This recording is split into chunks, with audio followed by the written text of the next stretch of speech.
Yesu Kristo nashimwe inshuti z'umusaraba. Iyi ni umunsi wa 211 dusoma Bibiliya. Uyu munsi turasoma igitabo cy'umuhanuzi Obadiya. Reka dusome mu izina rya Yesu. Iki ni igitabo kidafite ibice kuko ni igitabo kigizwe n'igice kimwe. Reka dusome mu izina rya Yesu. Imana izahana Edomu ibahoye kurenganya Isiraheli. Ibyo Obadiya yeretswe.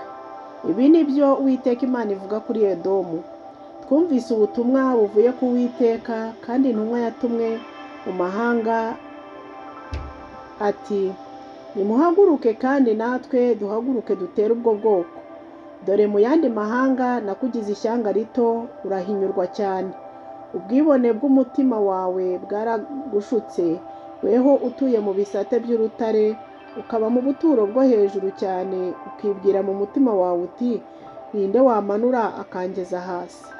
Naho watumbagira hejuru nk'igisiga, icyari cyawe ukacyarika hagati y'inyenyeri, aho naho nzahakumanura ugwe hasi, niko Uwiteka avuga.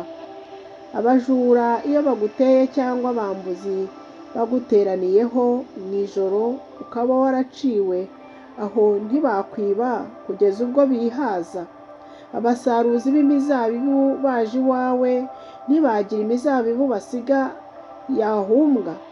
Yemwe Esawu ko wasatswe, yemwe Esawu ko wasatswe, ubutunzi bwe bwari buhishe ko bwahishuwe. Abafatanyaga nawe bose barakwirukanye bakugeza ku rubibi. Abuzuraga nawe baragushutse, none barakunesheje. Abo wagaburiraga baguteze umutego, ariko ntiwabimenya. Uwiteka arabaza ati, mbese uwo munsi sinzarimbura abanyabwenge bo muri Edomu, ngatuma kumenya gushira ku musozi wa Esawu? Temani we, intwari zawe zizahagarika umutima, bituma umuntu wese wo ku musozi wa Esawu yicwa n'icyorezo. Urugomo wagiriye mwene so Yakobo ni rwo ruzagutera gukorwa n'isoni cyane, kandi kurimbuka kwawe kuzaba ukw'iteka ryose. Wa munsi wihagarariraga urebera gusa, igihe abanzi bajyanaga ubutunzi bwe, abanyamahanga bakinjira mu marembo ye bagafindira i Yerusalemu, wari umeze nk'uwo muri bo. Ariko ntukarebere ku munsi wa mwene so, umunsi yabonyemo amakuba, kandi ntukishime ku Bayuda ku munsi barimbutsemo, kandi ntukababwirane ubwibone ku munsi bagizemo amakuba. Ntukajye mu irembo ry'ubwoko bwanjye ku munsi w'ibyago byabo.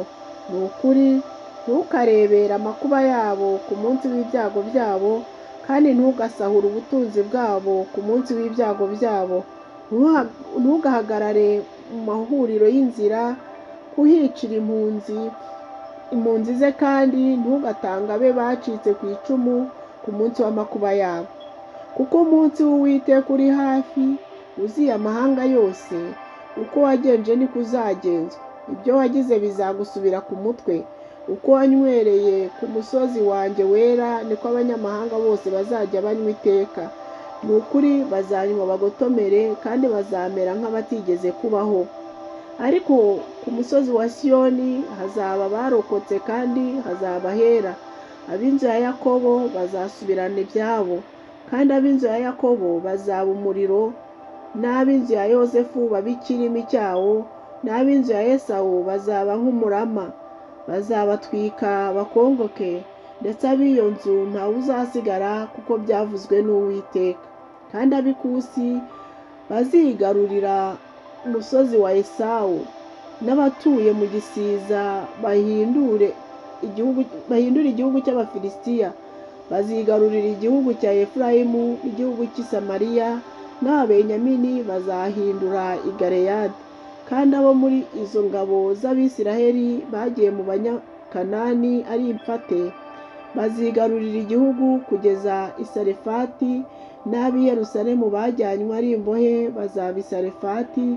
Bazigarurira imidugudu y'Ikusi, kandi abarokozi bazazamuka bajye ku musozi wa Siyoni gucira urubanza umusozi wa Esawu, kandi ubwami buzaba ubw'Uwiteka. Imana ibahe umugisha.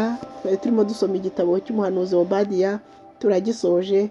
Tuzakomeza ejo dusoma igitabo cy'umuhanuzi Yona. Ndabakunda mu izina rya Yesu, mugire umunsi mwiza.